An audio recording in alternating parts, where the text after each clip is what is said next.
Hi, I'm Mark Lamano, filling in for Nancy O'Neill, and welcome to Suncoast FYI. We have a great show for you today. Today we welcome Jetson Grimes and Cynthia Howard from the Sarasota MLK Celebration Committee, Christina Baril and Angela Hartvigsen to discuss the Sarasota County Schools Art Show, and Joe Abel from Fighting for a Cure right here on Suncoast FYI.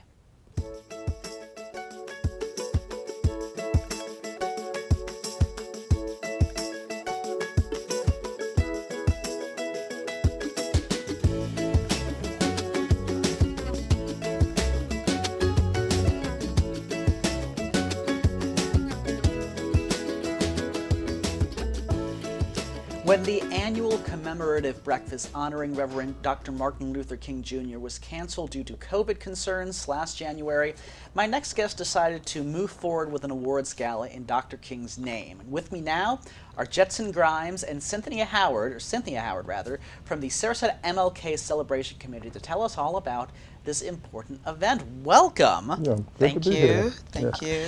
I'm glad the two of you are going to do something anyway, despite needing to cancel last January. Let's go right into who the recipients are and why you feel they need to be awarded. This year's award recipients are Leah Dubose, who is receiving the Emerging Leader Award. We have 3 Community Service Awards. One will go to Caroline Zucker, one to Business and Professional Women of North Sarasota, and Keisha Matthews. Our Champion of Youth Award goes to Safe Children's Coalition. We have an Education Award that will go to Dr. Tracy Goodman, and our MLK Legacy Award will be presented to Shiloh Primitive Baptist Church here in Sarasota. I was about to just ask, why are they getting the awards? Well, when we canceled the breakfast, we had already selected our honorees. So we did not want them to miss out on the opportunity to be recognized for the work they're doing in this community. All of them are great community leaders. Mrs. Zucker has served on the Sarasota School Board 2 terms. Leah Dubose is an upcoming, we think, a leader in our community. She is a junior at Booker High School, but she's showing leadership potential already. And we feel that in years she will be a leader in the Sarasota community or whatever community she decides to live in. And we have Keisha Matthews, who started a mentoring program for children that she does at the North Sarasota Betty Johnson Library. Dr. Tracy Goodman is a teacher at Booker High School, but she works with the juniors and seniors, helping them to secure scholarships, to continue their education. And Shiloh has been involved with the community, or with this committee, over 40 years ago. They were one of the first churches in the community to become involved, to help us start this committee, start presenting scholarships to students in our community who are well deserving. And that's part of the gala as well. We will be presenting 3 scholarships to seniors who are graduating from Sarasota high schools. Now, how does the Sarasota MLK Celebration Committee find scholarships? What we normally do as a committee, we try to select kids that usually don't have the A and A plus, projects. We try to get the kids that are in the C and C plus and the lower B areas for our scholarships. And those are normally the ones that are, A students. They don't normally have a problem getting scholarships. But C and C plus, we try to work in that area for our kids to get scholarships.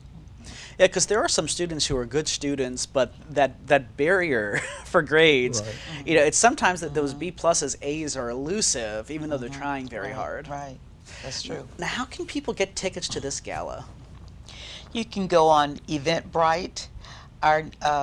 It is SRQ Sarasota MLK Gala.eventbrite.com. So SRQ MLK Gala, Gala, eventbrite.com. If you go on Eventbrite and just search for Sarasota MLK, it will come up as well. Tickets are $50 per person, and there will be a meal. And it will be an enjoyable event because we will have music by the Soul Sensations. They're a well-known group in the community. And we'll also have what we call a pop-up fashion show to make it a fun event as well. We will present our scholarships, present the awards to our honorees, and then enjoy the remainder of the evening. It sounds like a lot of fun. And I want to ask one last question. We have about a minute left. Let's go back in time. When was the Sarasota MLK Celebration Committee founded, and what was the purpose behind that foundation? 1981. We started our foundation before it was a national holiday, the Martin Luther King celebration. We have been operating for 41 years, and we've done over 50 scholarships during that period. So we take a lot of pride in what we have done as a community and as a committee that have been looking out for the people in the North County communities. And you know, it's funny because I know that it was the 80s when the MLK holiday became official, but every time I'm reminded of it, I go, wow, it's actually not as long as I almost thought. And that's a long time to be doing this. So we appreciate both of you, not just for being here, but for doing what you do. And thank you so much. Thank you for having us. Coming up, I sit down with Christina Baril and Angela Hartvigsen to discuss the upcoming Sarasota County K-12 art show. Please stay tuned.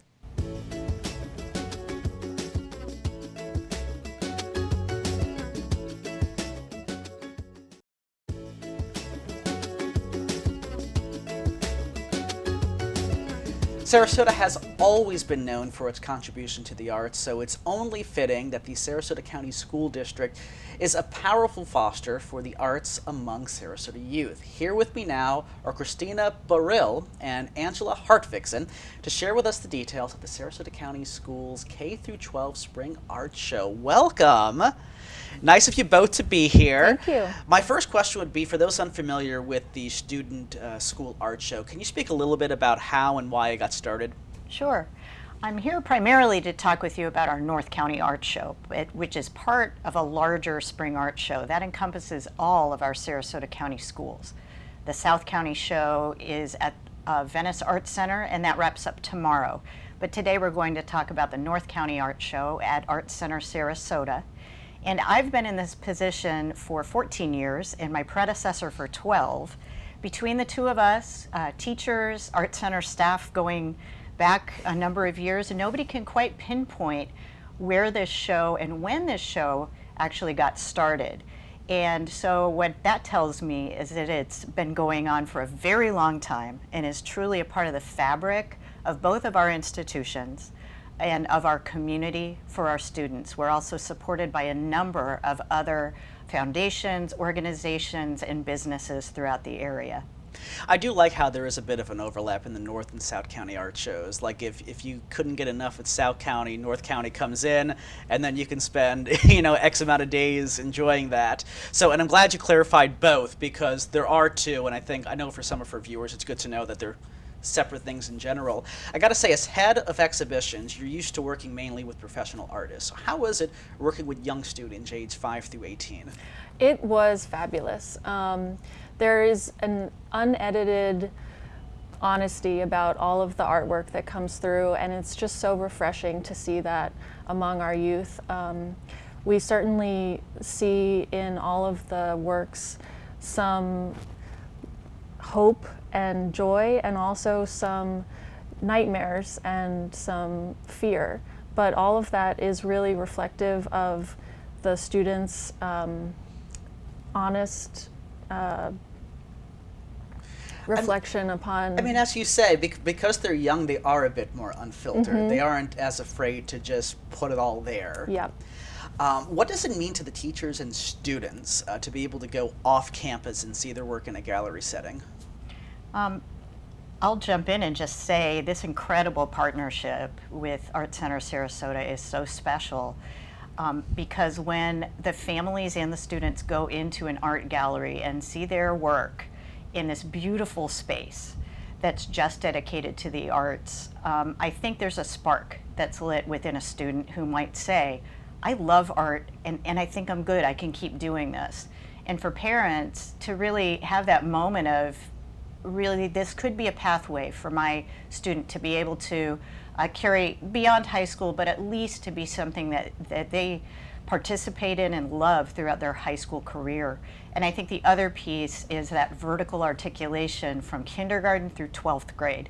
A kindergartner can come in with her family and not only see her artwork there, but they walk by and they stop and take a look at artwork from our middle school and high school students and see where the future can lie for them and get them inspired. Our teachers go in and they're able to see the artwork of high school students that they had in elementary school.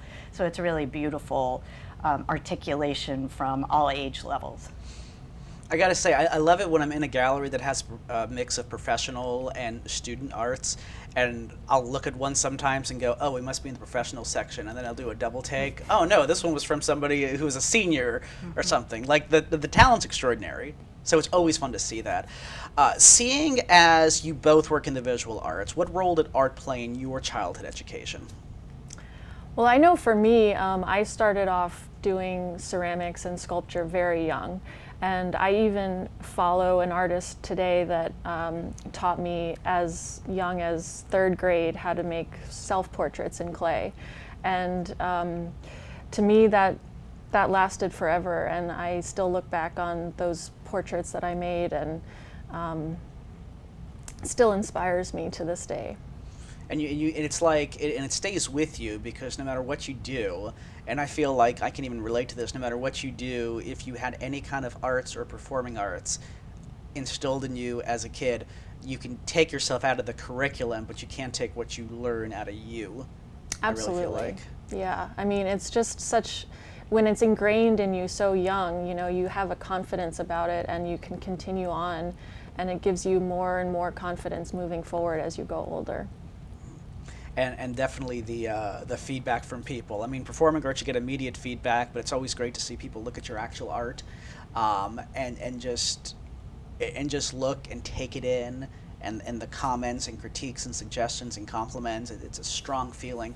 My last question, we have about 45 seconds, is tell us a little bit about the upcoming panel discussion about the role arts play in childhood development. Sure. So at Art Center Sarasota, we have an upcoming panel discussion on May 20th. It'll take place from 5 to 7 p.m. We have a neuropsychologist on board with an art therapist, as well as a child and adolescent psychotherapist. And we're going to be discussing the role that art plays in child's development and how it can foster emotional well-being and basically general creative well-being, and foster good health as well. Looking forward to it. Thank you both for coming on today. Our pleasure. Up next on Suncoast FYI, taking the fight to cancer for 7 years running. Don't go anywhere.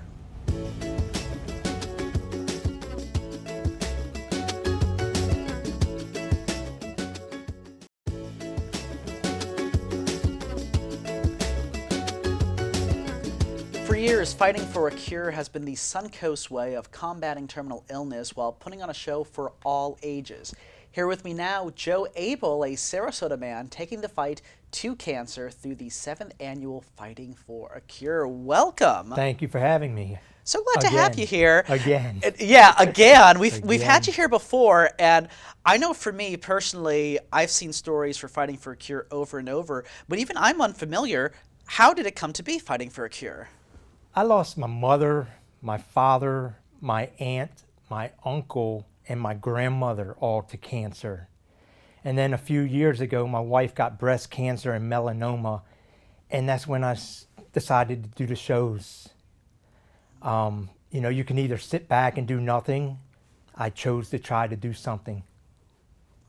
And sometimes, whether you're feeling very angry or very frustrated or very helpless, sometimes it's like you got to channel that energy into something productive, which is what you've done with Fighting for a Cure. Oh yeah, I used to spend 11 months out of the year focusing on nothing but the show, you know, because I wanted to raise as much money as possible for the American Cancer Society.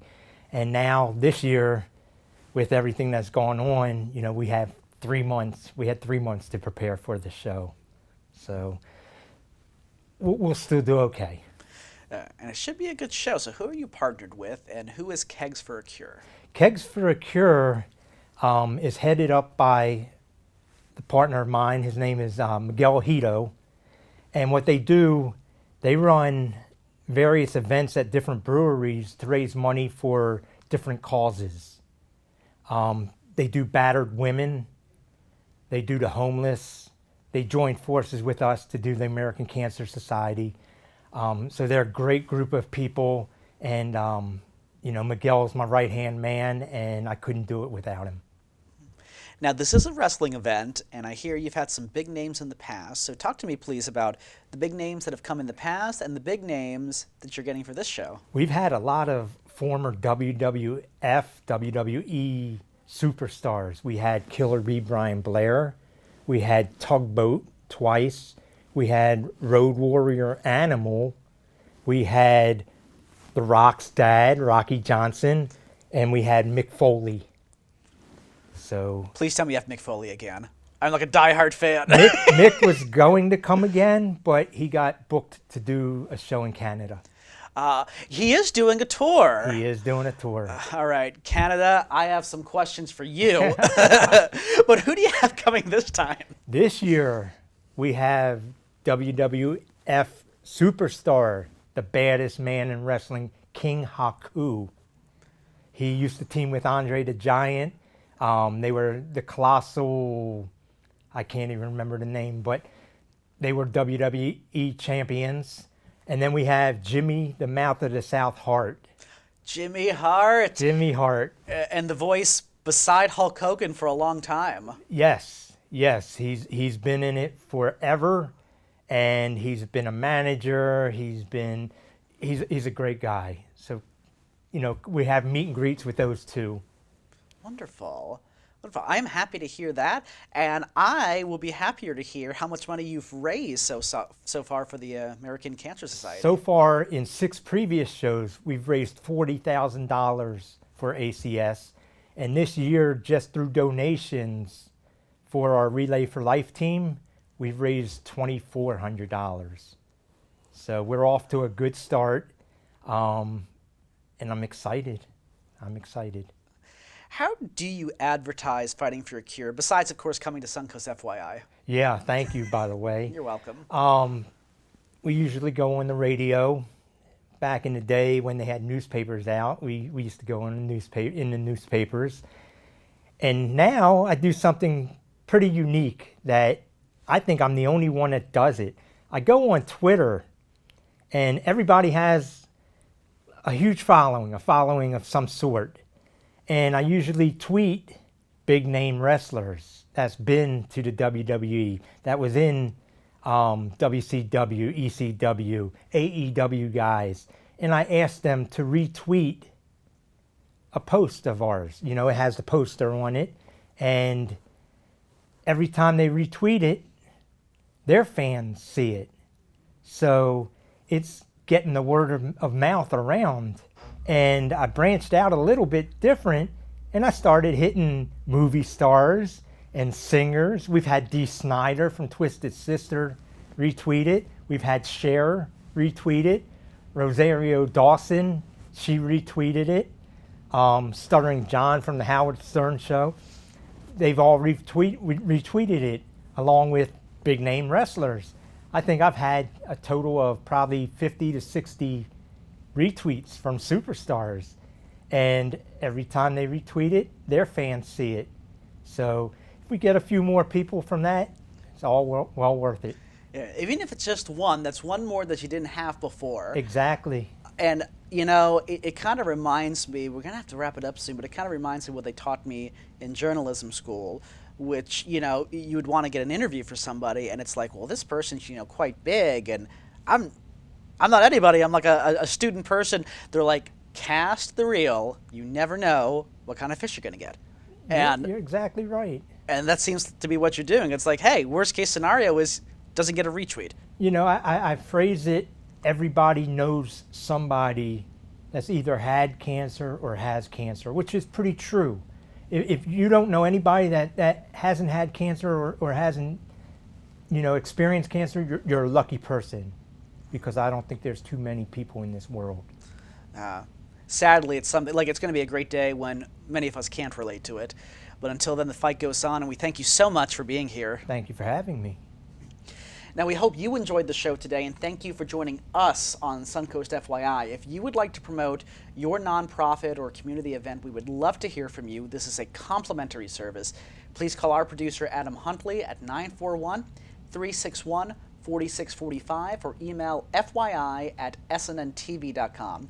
To view previous episodes, go to snntv.com and click on the What's On tab. I'm Mark Lamano in for Nancy O'Neill, and we'll see you next week on Suncoast FYI.